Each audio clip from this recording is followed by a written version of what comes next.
Graça e paz em nome de Jesus. Nós estamos iniciando mais uma aula abençoada aí, a aula 7, a primeira parte da 7ª aula de merismos. É isso aí, merismos, né? Essa matéria poderosa.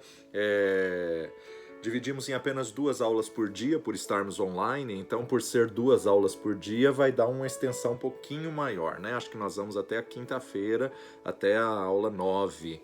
E nós louvamos a Deus porque através dessa matéria nós podemos entender que existem coisas que são revelação de Deus, existem coisas que são da alma humana, não é nem do diabo, né?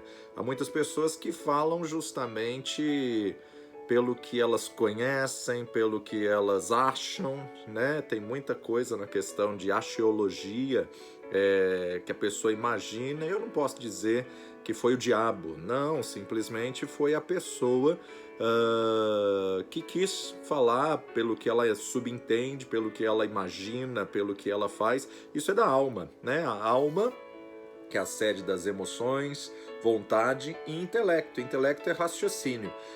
A pessoa, quando começa a pensar uma coisa e achar que tudo é Deus falando, isso é muito perigoso, né? A pessoa às vezes pega e fala: não, Deus me falou, Deus me revelou, Deus me falou, Deus me deu esse texto. Não, você é um ser racional, você é um ser que foi criado com intelecto, então você tem a capacidade de raciocínio, você tem a capacidade de pensar, principalmente se você estudou a palavra, então é natural você lembrar da verdade da palavra, né? Então, não precisa espiritualizar dizendo, olha, Deus me revelou. Você pode aconselhar, você pode orar pela pessoa e você pode falar para a pessoa, olha, pelo que eu conheço da palavra de Deus, eu me lembro de um texto que diz assim, assim, assim. Medita nele, reflete ele, quem sabe Deus quer falar com você nesse texto. Pronto, você não precisa falar, o Senhor me revelou um texto, Deus me trouxe agora um texto na cabeça, o Espírito do Senhor me mostrou. Não. Nem tudo que você lembra, nem tudo que você raciocina é revelação de Deus. Você é um ser pensante. Então não responsabilize a Deus por aquilo que você raciocinou. Não responsabilize a Deus por aquilo que você conhece da verdade da palavra de Deus. Porque a palavra rema, a palavra revelada, ela fica borbulhando dentro de você, tua carne chega a tremer, porque quando Deus começa a falar, é algo maravilhoso, é algo impactante, é algo que não dá sombra de dúvida.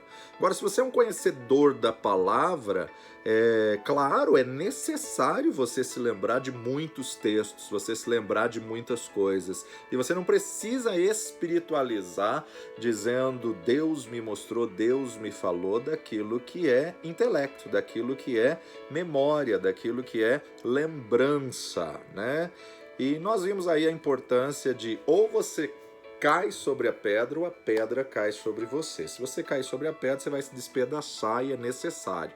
Mas se a pedra cair sobre você, você vai ser reduzido a pó, reduzido a nada. A grande verdade é que a natureza carnal dirigida, o corpo dirigido pela carne, pela alma, forma uma natureza carnal. E a natureza carnal, ela é forte, a natureza carnal, ela tem hábitos, ela tem comportamentos, ela tem situações aí onde muitas vezes a gente tem que mortificar. E não adianta querer matar a alma, porque a alma é a essência do seu ser, então você tem que domar a alma, né? Dominar a sua alma. A nossa alma nunca foi destinada por Deus para ela ter o domínio. Ela tem que estar subjugada. Ló só estava na posição correta quando ele estava debaixo de Abraão. Sara debaixo de Abraão, né? Então a posição correta aí de domínio, a posição de domínio tem que ser do espírito. Deus nos criou para ser nessa sequência de hierarquia: espírito, alma e corpo. Quando o Espírito governa, ele tem o Espírito Santo latente dentro dele. Quando ele deixa a alma governar, ele vai ser governado por sentimentos, vontades e emoções. E sempre que o homem é governado pelos sentimentos, vontades e emoções, vai se afastar de Deus. Então, nossa alma, ela nunca foi destinada por Deus para ter domínio. A vontade de Deus é que o Espírito domine, o Espírito tenha essa autoridade. A alma foi feita para estar sujeita, submissa ao Espírito. Deus não criou a sua alma para ter domínio. Deus planejou que o Espírito prevalecesse.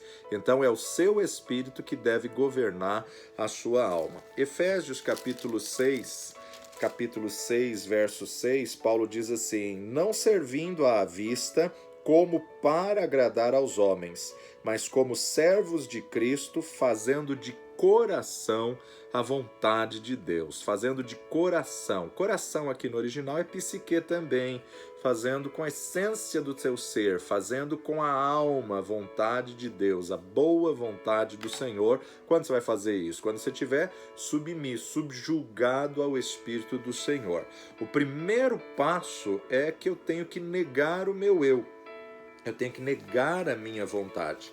Hoje em dia, principalmente, está difícil falar sobre essa mensagem, porque muitas pessoas estão treinando, discipulando, mentoreando as pessoas, dizendo que não, você não precisa negar o seu eu, que se você se sente bem, vai e faça. Isso é um grande engano, isso é um grande erro da nossa geração. Mateus capítulo 16, verso 24, o discípulo de Jesus deve levar a sua cruz. Então disse Jesus aos seus discípulos: se alguém quiser vir após mim, renuncie-se a si mesmo. Renuncie aos desejos, às vontades, sentimentos da sua alma. Renuncie-se a si mesmo. Tome sobre si a sua cruz e siga-me. Ainda tem uma cruz a carregar, ainda tem uma renúncia a fazer. Você não pode satisfazer a tua natureza adâmica, você não pode satisfazer a natureza carnal, porque se você fizer a sua natureza carnal, você vai ser inimigo de Deus. Então, se você quiser seguir a Jesus, renuncie-se a si mesmo, tome sobre si a sua cruz e siga-me. Porque aquele que quiser salvar a sua alma, perdê-la-á. E quem perder a sua vida por amor de mim, achá-la-á. O que Jesus está dizendo aqui? Aquele que quiser ter salvação, sozo, salvação total e completa, vai ter que mortificar a carne, vai ter que mortificar a alma. Aquele que quiser, aquele que quiser salvar a sua alma, perdê-la-á. Renunciar, anular suas vontades da carne, seus desejos da carne, se você quer. A palavra que está dizendo, não tem o que torcer o texto que já está tão claro. E quem perder a sua vida, ou seja, quem satisfizer os desejos da carne, da alma, quem satisfizer vontade, intelecto, emoção, então perdeu a sua vida. Tá? Agora, quem mortificar isso, achou a sua vida. Pois que proveita ao homem ganhar o mundo inteiro e perder a sua alma? Ou que dará o homem em recompensa da sua alma?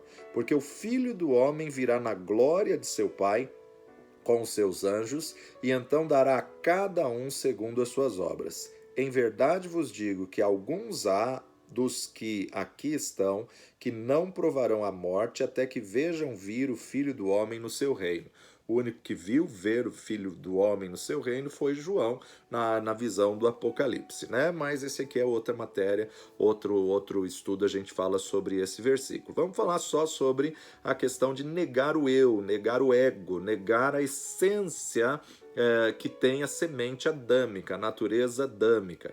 Significa negar à alma o direito de saciar os prazeres da carne, o direito de viver, de mover, de escolher independente de Deus, né? Então eu não vou deixar minha alma decidir, eu vou submetê-la ao Espírito e deixar o Espírito governar.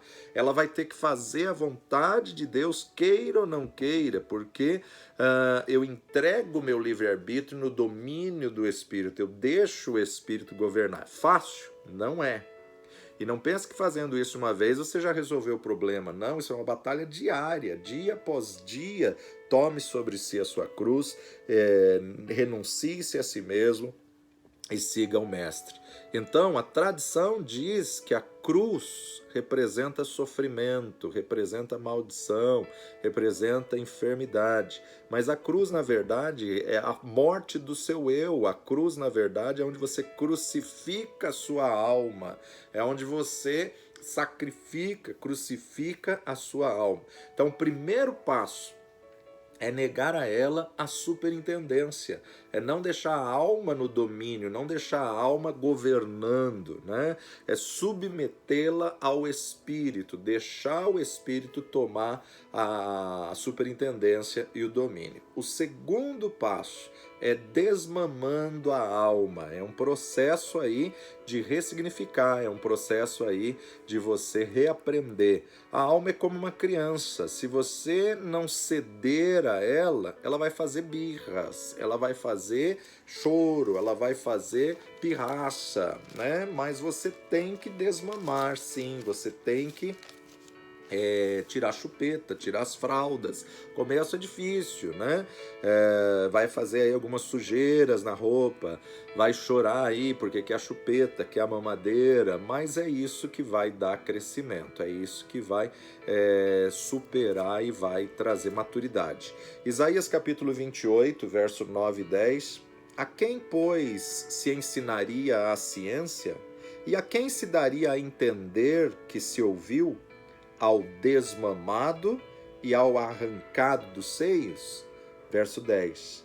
Porque é mandamento sobre mandamento, mandamento e mais mandamento, regra sobre regra, regra e mais regra, um pouco aqui, um pouco ali. Veja que o profeta Isaías está dizendo que vai ter que fazer um pouco de cada parte, né? É um pouco de cada vez, é um crescimento gradativo, é um processo. Mas a quem? A quem foi desmamado e a quem foi, na verdade, arrancado dos seios. Ou seja, essa maturidade não é para o bebê, essa maturidade é para quem já está na fase do crescimento. Essa maturidade é para quem decidiu deixar as fraldas e deixar a mamadeira e a chupeta. Salmo 131, versos 1 e 2. Senhor, o meu coração não se elevou e nem os meus olhos se levantaram. Não me exercito em grandes assuntos e nem em coisas muito elevadas para mim. De certo, fiz calar e sossegar a minha alma, qual criança desmamada para com a sua mãe, tal é a minha alma para comigo. Espera, Israel, no Senhor, desde agora e para sempre. Existe um tempo em que a mãe faz todas as vontades da criança, porque a linguagem de comunicação do recém-nascido é o choro. Então ele chora quando ele está com fome, ele chora quando ele está com sede, ele chora quando ele está com dor, ele chora quando ele está com febre, ele chora quando ele está sujo, ele chora quando ele quer tomar banho, ele chora. A linguagem de comunicação é o choro. Mas existe um momento em que a mãe deixa de fazer todas as vontades da criança para crescimento, para maturidade, porque ele agora tem que fazer algumas coisas. Quando ele começa a crescer, ele começa a ser disciplinado. Disciplinado é o quê? Ele vai criando hábitos, ele vai criando uma disciplina. E veja que o salmista está dizendo: o meu coração não se elevou e nem os meus olhos se levantaram, não me exercito em grandes assuntos e nem em coisas elevadas para mim. Há fases do crescimento que você pode aprender qualquer coisa. Mas olha que interessante que o salmista diz: de certo fiz calar e sossegar a minha alma. Sossega a tua alma, amarra a tua alma. Qual criança desmamada para com a sua mãe? A criança quer tudo na hora que ela quer naquele momento, ela quer aquela resposta naquele momento, né? Então ela tem que segurar a alma. De certo fiz calar e sossegar a minha alma, qual criança desmamada para com a sua mãe, tal é a minha alma para comigo. Nós temos que treinar, discipular, disciplinar a nossa alma a esperar. Temos que ensinar a nossa alma como esperar, né? Então, a coisa mais difícil é você aprender a esperar na hora que você necessita esperar. É você aprender a lançar sua ansiedade na hora que você quer a tua resposta, né? A diferença entre agir, fazer e esperar e aguardar, né? Agir, a pessoa quer ir, quer fazer, quer se mover, quer resolver, né? E muitas vezes não é para fazer na sua força. Você tem que esperar o tempo de Deus. O mais difícil para a alma é ter paciência. É ter paciência.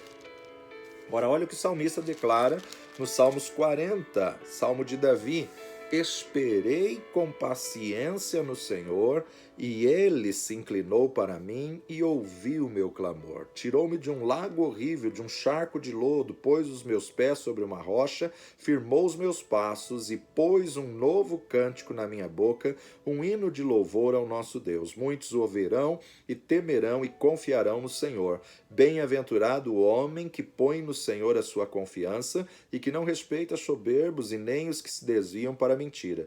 Muitas são, Senhor meu Deus, as maravilhas que tens operado para conosco, e os teus pensamentos não se podem contar diante de ti. Eu quisera anunciá-los e manifestá-los, mas são mais do que se podem contar. Sacrifício e oferta não quisestes, os meus ouvidos abristes, holocaustos e expiação pelo pecado não reclamastes. Então disse: Eis aqui venho, no rolo do livro está escrito de mim. Deleito-me em fazer a tua vontade, ó Deus meu, sim, a tua lei está no meu coração. Preguei a justiça na grande congregação, eis que não retive os meus lábios. Senhor, tu sabes. Não escondi a tua justiça dentro do meu coração, apregoei a tua fidelidade e a tua salvação, não escondi da grande congregação a tua benignidade e a tua verdade. Não detenhas para comigo, Senhor, as tuas misericórdias, guardem-me continuamente a tua benignidade e a tua verdade, porque males sem número me têm rodeado, as minhas iniquidades me prenderam, de modo que não posso olhar para cima. São mais numerosas do que os cabelos da minha cabeça, pelo que desfalece o meu coração. Digna-te, Senhor, livrar-me. Senhor, apressa-te em meu auxílio. Sejam a uma confundidos e envergonhados os que buscam a minha vida para destruí-la. Tornem atrás e confundam-se os que me querem mal. Confundidos sejam em troca da sua afronta os que me dizem haha. Folguem e alegrem-se em ti os que te buscam. Digam continuamente os que amam a tua salvação. Engrandecido seja o Senhor. Eu sou pobre e necessitado, mas o Senhor cuida de mim. Tu és o meu auxílio, o meu libertador. Não te detenhas, ó meu Deus. Esperei com paciência. A alma ela é ansiosa, a alma ela quer no tempo que ela quer a resposta na hora que ela quer, mas nós temos que amarrar a alma, né? Por inúmeras vezes o salmista vai dizer: fiz calar a minha alma. A coisa mais difícil é você treinar a sua alma para ela aprender a descansar no Senhor, ela aprender a esperar no Senhor, principalmente nesse tempo que nós estamos vivendo, né? O anseio de todo mundo é: não vejo a hora que essa situação passe, não vejo a hora que acabe essa pandemia, que acabe essa situação. Sim, é natural, a alma quer para ontem, né? Mas nós temos que esperar no Deus da nossa salvação. Eu tenho que saber discernir a hora de agir e a hora de esperar, assim como Salomão declara em Eclesiastes: há tempo para todas as coisas debaixo do propósito de Deus na terra. A coisa mais fácil é você agir, você se precipitar e fazer na sua força, e muitas vezes você faz coisas erradas. Somos rápidos para agir, mas não temos paciência para aguardar. Por causa da capacidade da psique de criar, de desenvolver ou de fazer, né? A alma ela tem a capacidade de pensar, de imaginar, de fazer, de resolver, de agir. Lembra de Sarai? Ela dá a sugestão de Agar, ela dá a sugestão: deita-te com a minha serva. Ela quer dar uma ajudazinha a Deus, ela quer dar uma mãozinha a Deus. E muitas vezes nós agimos da mesma forma, né? Deus está demorando muito para agir, deixa eu ir fazer. Já que Deus não responde, faço eu. Não pode. Esperei com paciência no Senhor e ele se inclinou para mim. Outro problema é a presunção. Quando a alma acha, quando a alma supõe, quando a alma traz a ideia, quando a alma imagina ou quando a alma vem presumir, né? Então ela acha que ela pode fazer. Não. Romanos capítulo 10, verso 17, Paulo nos diz que: de sorte que a fé vem pelo ouvir e o ouvir pela palavra de Deus. Como que a fé vem? Só quando eu dou ouvidos, não é escutar. Porque escutar, você escuta o som do carro, do avião, você escuta o som do animal, você escuta todas as coisas, mas não fica, não retém. Quando você, na verdade, ouve, né? A fé vem pelo ouvir. Ouvir é o quê? Raciocinar, entender, meditar. Na presunção, eu penso que, eu acho que. Mas na fé, eu vou ouvir a palavra de Deus e eu tenho a certeza. A fé é o firme fundamento das coisas que se esperam. A fé só vem pelo ouvir e ouvir da palavra de Deus. Ouvir a palavra de Deus. Não de ouvir noticiário, não de ouvir o jornal, não de ouvir o que o mundo está dizendo, o que a sociedade está dizendo, mas a fé vem pelo ouvir a palavra de Deus. Fé começa aonde a vontade de Deus é conhecida. Quando você entende a vontade de Deus, né? É interessante que os milagres que a gente observa na Bíblia, que foram milagres que aconteceram por uma atitude de fé, foram quando eles declararam, depositaram a fé no Senhor, né?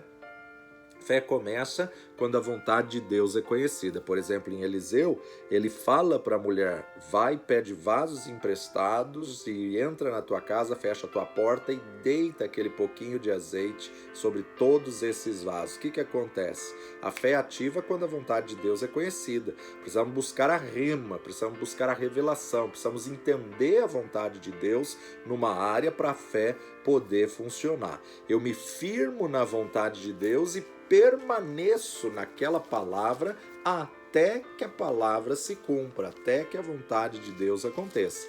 Números 14:40, e levantaram-se pela manhã de madrugada e subiram ao cume do monte, dizendo: eis-nos aqui, e subiremos ao lugar que o Senhor tem dito, porquanto havemos pecado.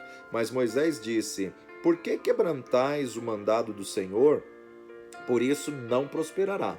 Não subais, pois o Senhor não estará no meio de vós, para que não sejais feridos diante dos vossos inimigos. Porque os amalequitas e os cananeus estão ali diante da vossa face, e caireis à espada. Pois, porquanto vos desviastes do Senhor, o Senhor não será convosco. Contudo, temerariamente tentaram subir ao cume do monte, mas a arca do concerto do Senhor e Moisés não se apartaram do meio do arraial. Então desceram os amalequitas e os cananeus que habitavam na montanha e feriram, derrotando-os até Horma. Observamos aqui quantas vezes a alma quer fazer, a alma quer agir. Se ela quer agir, vai ser derrotado. Os israelitas foram derrotados porque presumiram subir para a batalha sem Deus. Presumiram fazer na própria força. Presunção não é fé. Presunção é soberba. Presunção é supor, é imaginar. Isso vem da alma. Isso vem justamente de uma vontade, de um raciocínio humano. Peraí, se Deus falou que não ia, para que eles vão querer ir? Né? Moisés tinha diversas experiências sobre isso, a ponto de ele dizer: se o Senhor não for, a gente não sai daqui. Não, Moisés, pode ir que meu anjo vai contigo. Senhor, eu não quero teu anjo, não quero sinais, não quero prodígios, maravilhas, eu quero a tua presença. E agora aqui os israelitas não. Presumiram e foram subir o monte sem a presença de Deus, quebraram a cara, né? Foram derrotados. Foram na força da alma. Tudo que você faz na força da alma vai ter derrota, vai ter prejuízo e você não vai alcançar a vitória. Mas quando você aguarda a palavra de Deus, de sorte que a fé vem pelo ouvir a palavra, aí a fé gera, a fé traz certeza, a fé traz justamente o firme fundamento das coisas que se esperam e a prova das que não se veem. Abacuque capítulo 2, livro do profeta Abacuque, capítulo 2, o profeta vai dizer assim: sobre a minha guarda estarei, e sobre a fortaleza me apresentarei, e vigiarei para ver o que fala comigo e o que responderei quando eu for arguido. Então o Senhor me respondeu e disse: escreve a visão e torna-a bem legível sobre tábuas, para que a possa ler o que correndo passa. Porque a visão é ainda para o tempo determinado, e até o fim falará e não mentirá. Se tardar, espera-o, porque certamente virá e não tardará. Eis que a sua alma se incha e não é reta nele, mas o justo pela sua fé viverá. O justo pela sua fé viverá. Escreve a visão torna bem legível, deixa ela bem firmada, deixa ela bem estabelecida, bem legível, para até aquele que passa correndo possa ler. Alguns dizem aqui que aqui é o princípio do outdoor, né? É interessante, Deus dizendo ao profeta, escreve a visão, aquilo que eu te mostrei, deixa bem grande, fica firmado. Por quê? De sorte que a fé vem pelo ouvir e ouvir da palavra de Deus. Então, quando você ouve a palavra de Deus, quando você recebe uma rema, uma direção certa da palavra de Deus, escreve bem grande na parede, deixa bem grande, faz um cartaz e olha para aquilo todo dia, que é o foco onde Deus, é o alvo onde Deus quer te colocar, e você sobe no cume, sobe no posto de observação, sobe na torre alta e fica contemplando até acontecer. Treina a sua alma a esperar em Deus. O profeta está dizendo, eu vou esperar no Senhor. E olha aqui, a revelação que ele estava tendo não era muito agradável. Ele estava vendo que eles iriam ficar cativos, ele estava vendo que eles iriam ser tomados, ele estava vendo que viria um período de crise. Tanto é que ele profetiza dizendo, ainda que a figueira não floresça, o produto da oliveira minta, não haja vaca nos currais, as malhadas sejam arrebatadas, todavia eu me alegrarei no Senhor, no Deus da minha salvação. Então o profeta está dizendo, eu vou esperar em Deus. O profeta está dizendo, eu vou permanecer firme até que ele dê direção, até que ele fale comigo. Eu vou plantar e aguardar a direção do Senhor, plantar e aguardar a vontade de Deus. Êxodo capítulo 40, versos 34 a 38. Êxodo 40, 34 a 38. A nuvem cobre o tabernáculo. Então a nuvem cobriu a tenda da congregação e a glória do Senhor encheu o tabernáculo. De maneira que Moisés não podia entrar na tenda da congregação, porquanto a nuvem ficava sobre ela e a glória do Senhor enchia o tabernáculo. Quando, pois, a nuvem se levantava de sobre o tabernáculo, então os filhos de Israel caminhavam em todas as suas jornadas. Se a nuvem, porém, não se levantava, não caminhavam, até ao dia em que ela se levantava, porquanto a nuvem do Senhor estava de dia sobre o tabernáculo, e o fogo estava de noite sobre ele, perante os olhos de toda a casa de Israel, em todas as suas jornadas. Já falei bastante disso em Pedras Fundamentais 2, batismo na nuvem, né? Às vezes a nuvem para. Às vezes a direção de Deus é aguarde, espere. Se Deus não está se movendo na nuvem, por que você quer se mover e ir à frente de Deus? Por que você quer inverter, colocar a alma para superintender o Espírito? Não dá certo, né? Se a nuvem parou, para. Se a nuvem não está caminhando, fica embaixo, aguarda. Não, mas eu tenho que fazer, tem que ser hoje. Tudo que é levado na pressa não vem da parte de Deus. Né? Aquele que crer nessa rocha não se apresse, espera, aguarda. E temos que treinar a alma, porque a alma quer a resposta para ontem, a alma quer a resposta o mais rápido possível. O batismo na nuvem representa o quê? Direção de Deus. Hoje a nossa nuvem é palavra do Senhor. Hoje o batismo da nuvem é você estar mergulhado na palavra.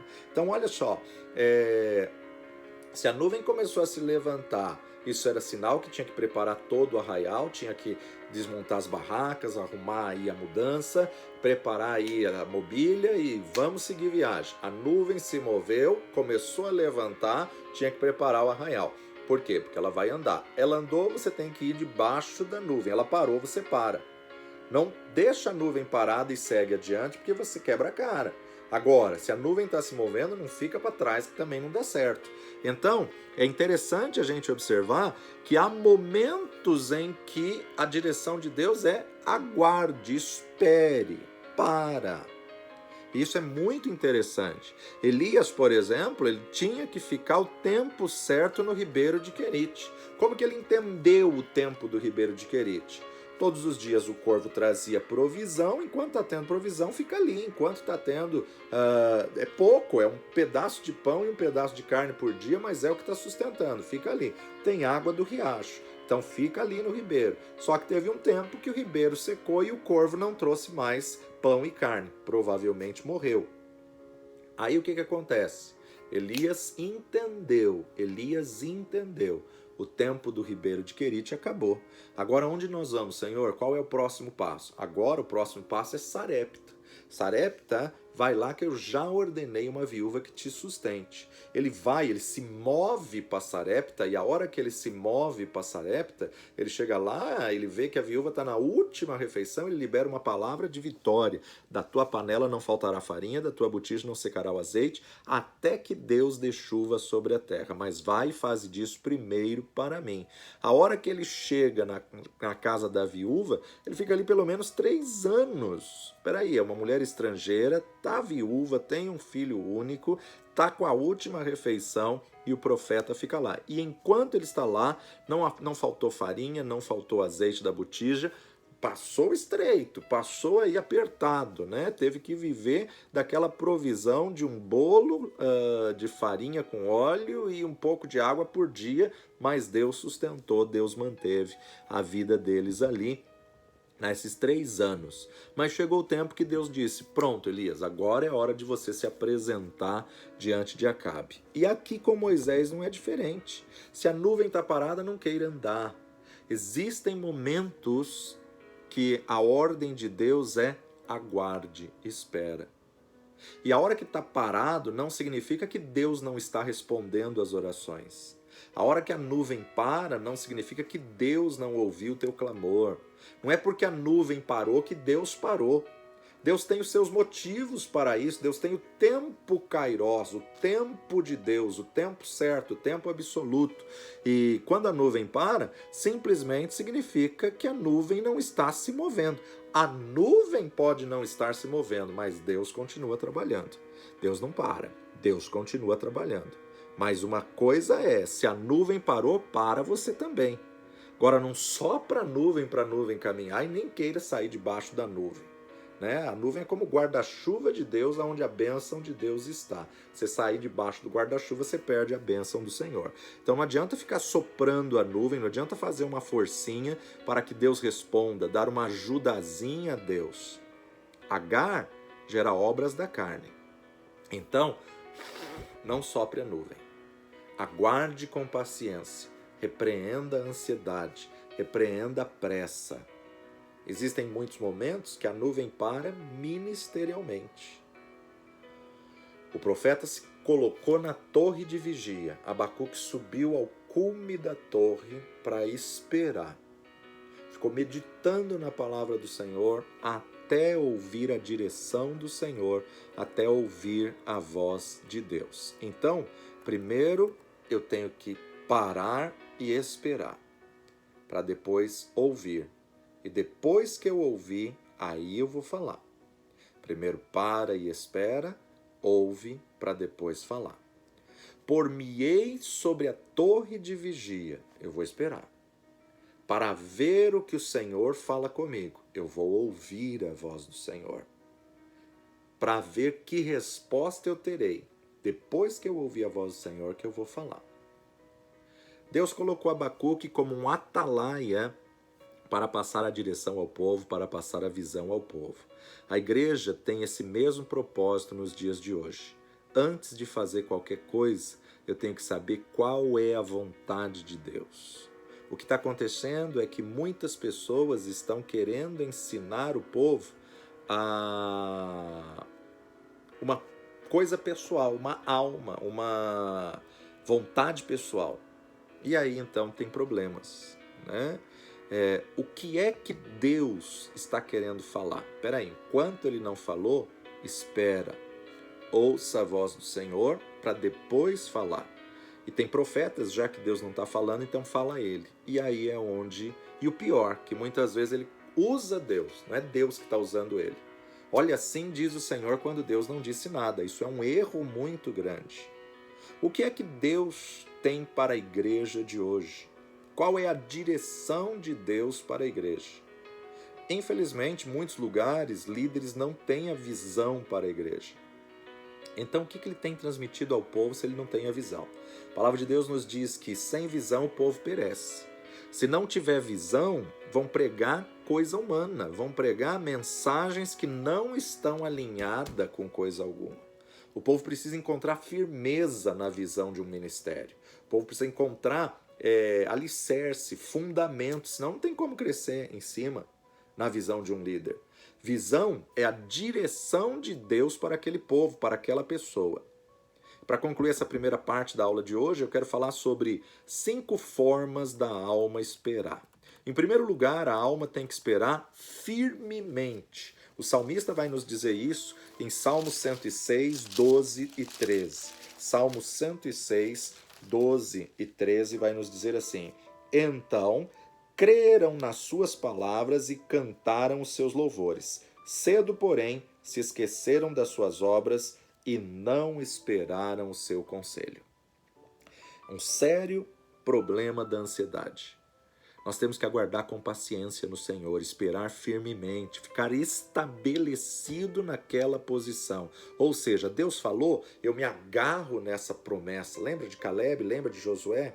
Eu me firmo naquela posição. Então eu tenho que ter firmeza no que eu ouvi de Deus, eu tenho que ter firmeza no que eu espero. Por isso que eu tenho que esperar na palavra. Salmo 106, 12, um sério propósito e esforço sincero, diligentemente, determinado, mas deixaram-se, cedo, porém, se esqueceram das suas obras e não esperaram o seu conselho, mas deixaram-se levar da cobiça no deserto e tentaram a Deus pela solidão. O povo de Israel no Egito, né? Cedo eles se afastaram. Alguém que está firme esperando, está sério acerca do propósito, da vontade, do efeito, do resultado de Deus. É estar estabelecido, enraizado naquela posição. É estar inabalável, ou seja, não vai se mover pela circunstância. É ter a consciência que aquilo que você pediu a Deus é direito seu e que Ele vai conceder. É estar estabelecido e enraizado naquela posição. Eu crio raiz, eu firmo meu pé ali e eu não me movo. Só pode frutificar a árvore que tem raiz. As circunstâncias não podem determinar aonde eu fico firmado, mas a palavra de Deus determina aonde eu fico firmado. Marcos capítulo 4, verso 25, Marcos 4, verso 25 a 28, nos diz assim: porque ao que tem, ser-lhe-á dado, e ao que não tem, até o que tem lhe será tirado. E dizia: o reino de Deus é assim como um homem que lançasse semente à terra e dormisse, se levantasse de noite ou de dia, e a semente brotasse e cresce, não sabendo ele como, porque a terra por si mesma frutifica. Primeiro a erva, depois a espiga e por último o grão cheio da espiga. E quando já o fruto se mostra, mete-lhe logo a foice, porque está chegada a ceifa. Veja que o agricultor ele tem que esperar firmemente até brotar fruto. Ele sabe que tem o tempo certo em que ele está com a semente, ele tem que lançar a semente, tem que primeiro brotar a erva, depois nascer a espiga e por último o grão cheio, e chega o momento da colheita. Ele não pode colher nem antes e nem depois, tem o tempo certo, a estação própria. E até chegar à estação própria, ele tem que esperar firmemente. Então, o primeiro jeito de nós esperarmos é esperar firmemente até que os planos sejam totalmente desenvolvidos, até que os planos de Deus sejam revelados e completados. Assim como na natureza Deus tem propósito e efeito, assim também Ele tem no mundo espiritual. É através da palavra que vai gerar um processo de germinação na minha vida. A palavra é a semente e a semente vem para o meu coração. Deus não é Deus de desperdício. O solo bom, o solo fértil, vai pegar essa semente e vai germinar, e no tempo certo ela vai dar fruto. Deus não vai desperdiçar, Ele não vai te dar aquilo que você não vai usar, Ele não vai te dar aquilo que vai atrapalhar a sua vida espiritual. Agora, segundo ponto, Além de você esperar firmemente, você tem que esperar pacientemente. Salmo 37, versos de 3 a 7. Salmos 37, versos de 3 a 7, nos diz assim: Confia no Senhor e faze o bem, habitarás na terra, e verdadeiramente serás alimentado. Deleita-te também no Senhor, e Ele te concederá o que deseja o teu coração. Entrega o teu caminho ao Senhor, confia nele, e Ele tudo fará. Ele fará sobressair a tua justiça como a luz e o teu juízo como o meio-dia. Descansa no Senhor e espera nele, e não te indignes por causa daquele que prospera em teu caminho, por causa do homem que executa astutos intentos. Espera no Senhor, descansa no Senhor e espera nele. Aqui o esperar vem do original querel, e querel significa torcer ou girar em círculos, significa esperar numa moção, num ato de mover, circular pacientemente até acontecer. Muitas almas têm o pavio curto, é ansiosa, é explosiva, mas a vontade de Deus é que você treine ela para esperar pacientemente, esperar continuamente no Senhor, em uma atividade contínua, circular, como o ato de mover-se continuamente. Lembra do povo de Israel conquistando Jericó? Tinha que rodear a cidade 7 dias, tinha que rodear a cidade, uma volta a cada dia, e no 7º dia, 7 voltas. 13 voltas a todo. Lembra de Naamã? Tinha que mergulhar 7 vezes no Jordão. Mergulhou a primeira, segunda, terceira, quarta, quinta, sexta, até a sexta nada aconteceu. Mas quando ele perseverou na 7ª, sua pele levantou como de uma criança. É na perseverança, é pacientemente. Temos que permanecer em Deus até que Ele fale, até que Ele responda. Temos que esperar pacientemente, aguardar perseverantemente no Senhor. Lucas capítulo 21, Lucas 21, verso 19, vai nos dizer assim. Lucas 21, 19. Na vossa paciência possuí a vossa alma. Na vossa perseverança ganhareis, conquistareis a vossa alma. Esperar pacientemente no Senhor. Terceiro lugar, esperar em silêncio, esperar quieto. Lamentações capítulo 3, versículos 24 a 26. Lamentações 3, 24. A minha porção é o Senhor, diz a minha alma, portanto, esperarei nele. Bom é o Senhor para os que se atêm a ele, para a alma que o busca. Bom é ter esperança e aguardar em silêncio a salvação do Senhor. Terceira forma de você esperar é esperar em silêncio. Primeiro, esperar firmemente. Segundo, esperar pacientemente. Terceiro, esperar em silêncio. Como é difícil esperar quieto. Como é difícil ficar em silêncio. Que a alma quer falar, a alma quer se expressar, a alma quer ter oportunidade. A alma quer jogar para fora aquele anseio, aquele desespero. Jeremias, a gente observa que quando ele vai escrever Lamentações, lamentação é diferente de murmuração. Tá? Murmuração é você reclamar, praguejar. Lamentar, na verdade, você vai observar que ele está colocando as suas razões diante do Senhor. Não é que o profeta Jeremias era um murmurador. Murmuração fala de queixumes, queixas contra Deus. Lamento não, ele está se quebrantando, se arrependendo, lamentando. E é interessante nós observarmos a forma como ele lamentava. Mas ele aqui está dizendo a sua alma, bom é ter esperança, aguarda em silêncio a salvação do Senhor. O salmista também falou isso, Salmo 16, verso 2. Salmo 16, 2. A minha alma disse ao Senhor, tu és o meu Senhor, não tenho outro bem além de ti. Ensina a tua alma que Deus é a única solução, Deus é a única porção. Ensina a tua alma a se aquietar. Olha o Salmo 46, 10. aquietai-vos e sabei que eu sou Deus, serei exaltado entre as nações, serei exaltado sobre a terra. Então, esperar em silêncio, tem que entender que a alma tem que se calar. Normalmente, para você esperar em silêncio, Deus coloca você para dormir, porque Deus dá aos seus enquanto dormem. Porque se você ficar acordado, você vai ficar ansioso, vai falar, vai... Então, aguarde em silêncio. E aqui, aguardar em silêncio, a palavra no original é daman. E daman significa não descrer, não desacreditar, não abrir mão da sua fé. Ou seja, você firma a sua posição e se torna inabalável. Você precisa de muita disciplina para esperar em silêncio, para controlar a sua alma. A disciplina, ela vem da palavra de Deus.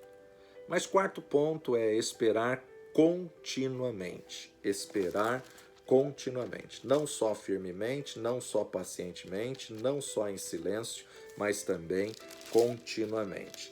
Oséias, interessante que o profeta vai nos mostrar no capítulo 12, verso 6. Capítulo 12 de Oséias, verso 6. Tu, pois, converte-te a Deus, guarda a beneficência e o juízo, e em teu Deus espera sempre. Quará, a palavra no original hebraico, quará. Espera sempre significa amarrar junto, ajuntar, continuamente, colher. Você se amarra à promessa de Deus como amalgamado, né? Não tem como sair. Se amarra a promessa de Deus, amarra a promessa de Deus em você, de tal forma que para onde você for, a promessa vai junto. Você tem que se juntar à palavra, se ajuntar sua mente, sua vontade, suas emoções, seu raciocínio, sua lógica, se alinhar com a palavra de Deus. Jeremias capítulo 12, versos 5 e 6. Jeremias 12, 5 e 6. Se te fadigas correndo com homens que vão a pé, como poderás competir com os cavalos? Se tão somente numa terra de paz estás confiado, que farás na enchente do Jordão? Porque até os teus irmãos e a casa de teu pai, eles próprios se hão deslealmente contigo. Eles mesmos clamam após ti em altas vozes. Não te fies neles, ainda que te digam coisas boas. A nossa confiança, ela deve estar integralmente no Senhor, a despeito do que aconteça, a despeito da luta, da dificuldade, da tribulação, da tempestade. Nós temos que esperar continuamente no Senhor, mesmo no dia mau, mesmo diante de adversidades, de traição. Você tem que perseverar continuamente esperando em Deus. Permaneça no Deus Todo-Poderoso. Você não pode mudar, né? Lembra daquele profeta que recebeu a ordem de Deus que não podia comer nada naquela terra, era só para ele ir entregar uma profecia? Vem um outro, não, eu também sou profeta e Deus me falou para te acolher. E ele foi e deu ouvidos, e quando ele saiu, o leão comeu ele. Por quê? Porque ele não esperou na palavra que Deus tinha dito, ele não ficou firmado na primeira promessa do Senhor. Quinta e última, antes de irmos para o intervalo, esperar, somente esperar. Salmo 62, de 5 a 8. Salmo 62, de 5 a 8, nos diz assim: Ó minha alma, espera somente em Deus, porque dele vem a minha esperança. Só ele é a minha rocha e a minha salvação, é a minha defesa, não serei abalado. Em Deus está a minha salvação e a minha glória, a rocha da minha fortaleza e o meu refúgio estão em Deus. Confiai nele, ó povo, em todos os tempos. Derramai perante ele o vosso coração. Deus é o nosso refúgio. Deus é o nosso refúgio. Esperar, daman, significa esperar continuamente, silenciosamente, somente esperar, somente somente significa certamente ou por limitação. Mateus 8:8, Mateus 8:8. E o centurião respondendo disse: Senhor, não sou digno que entres debaixo do meu telhado, mas dize somente, somente, ac, uma palavra, certamente uma palavra, e o meu criado sarará. Aqui é um exemplo de fé, um exemplo de confiança de alguém que esperava em Deus, né? Esperar e confiar somente em Deus, não em imagens, não em promessas humanas, não em profetas carnais, não em idolatria, em padroeiros, em padroeiras, em homens, em amigos, em família. Esperar, somente esperar em Deus. Esperar somente. Então você tem essas 5 formas de você esperar, né? Primeiro, esperar firmemente. Segundo, esperar pacientemente. Esperar em silêncio, esperar continuamente, esperar, somente esperar. Vamos para o intervalo e a gente volta já.